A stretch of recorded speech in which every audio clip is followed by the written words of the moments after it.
In focus, Congressman Michael McCaul now, Republican of Texas, Vice Chair of the House Homeland and Security Committee. And as Chad just talked about it, this could be a tough road ahead. So talk to me about the realities of success that you have seen versus what could be coming.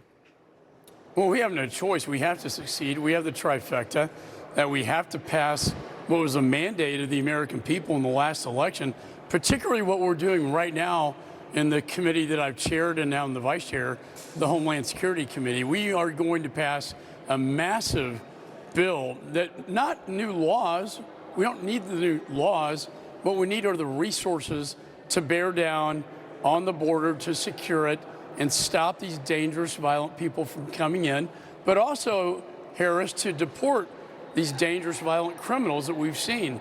Over the past 50 days, we've had 14,000 criminals deported from the United States. So this is the first step in the markup process.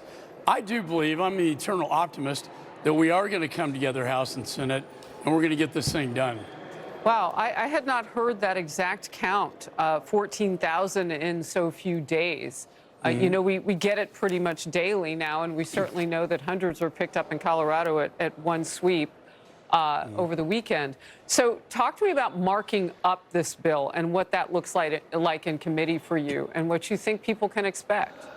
Well, it's about $80 billion in the reconciliation process to provide more resources to complete the wall that was never completed under Biden, to provide the technology piece that's so desperately needed, the fentanyl detections that can be done in our new technology we have, and more Border Patrol agents, more customs agents to bear down, to seal the border and prevent the disaster that's happened over the last 4 years, allowing almost 15 million people into the United States, many of them very dangerous criminals, as I talked about. And we'll mark this up today into the late hours of the evening, but I feel very confident we'll get it done. How many Democrats do you anticipate would even entertain some of what Republicans are doing? It just is such a pull on their side right now with basically no leadership over there. Exactly right. I mean, I think the president won on this issue. And it's an issue that I was an impeachment manager for Mayorkas. It damaged the Democrats very badly, yet they're still making this argument that while they will not vote for the package, I do think they're playing with fire politically back home in their districts where people really do care about this issue. Yeah, and I mean, we're seeing Democrats do some interesting flexing following someone who's been deported from our country down to El Salvador for what I call the grand Democratic photo op at this point. So we'll have to see how they actually end up, voting on this issue. You mentioned impeachment, so I want to go there. Democrats are marking President Trump's first 100 days with more resistance, of course, and Congresswoman Alexandria Ocasio-Cortez and Senator Bernie Sanders have drawn both crowds of mockery and support for their Fighting Oligarchy tour. House Minority Leader Hakeem Jeffries and Senator Cory Booker held a sit-in on the Capitol Hill steps on Sunday. They were singing a little bit. Well, today, Progressive Congresswoman Pramila Jayapal and Senator Sanders were among those reintroducing the Medicare for All Act just this hour. Let's look. Right now, Republicans and the billionaires that control the White House are working overtime to gut health care. They're working overtime to gut Medicaid, Medicare, Social Security, all so they can give another $5 trillion tax break to the wealthiest in this country. Well, that progressive group, Justice Democrats, is working to unseat moderates. They've endorsed a left-wing primary challenger to Democratic Congressman Shari Theander. And he just filed articles of impeachment against the president. Here he is, Democratic Senator Jon Ossoff. He ignored the Constitution. He ignored the very checks and balances that keep our democracy intact.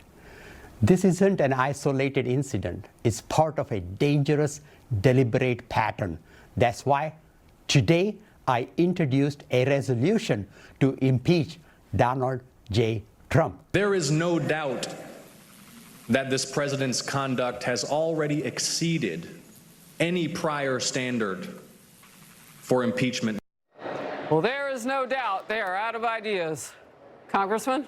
Well, this is the old Democratic playbook trick that we are cutting Medicare, which we're not. We're identifying fraud, waste, and abuse. But they exploit the issue and try. This is the only argument they have. And quite frankly, Harris, it's a lie, because we're not cutting Medicare and reconciliation. But this is the argument they have. I impeached and was a manager against Mayorkas because he violated criminal law, federal statutes that say shall detain aggravated felons. He told his agents to release them into the streets. Ooh, dangerous. This is not, the president's not violating any federal statutes. Congress is doing its job. And if people have a problem with us reforming waste, fraud, and abuse in our entitlement systems, you know, they need to know the truth. There's a lot of it going on. And I think DOJ has exposed a lot of that. Look, I just had on our Voters' Voices, which, you know, we began years ago on election night. So when we bring some of them back, they say one of their key issues right now is getting the truth. One of our panelists even said it specifically: continue to give us the truth to the President of the United States, Trump, right now. So that is a key issue for people.